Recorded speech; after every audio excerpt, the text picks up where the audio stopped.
Ladies and gentlemen, particularly those in MRM, take stock of this. You've heard the saying, Rolling Stones never collect any moss. I repeat it, Rolling Stones never collect any moss.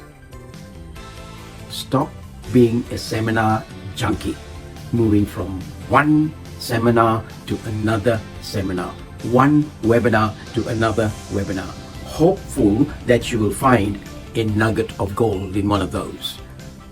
Particularly since COVID, the spring up of seminars, webinars, hear me, I'm good at this, do this, has sprouted. My question is, how does that align with you?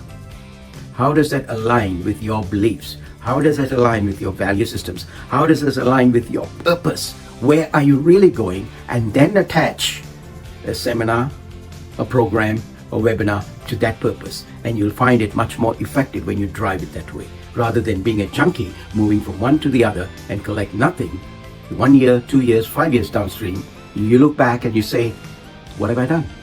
I'm back where I started.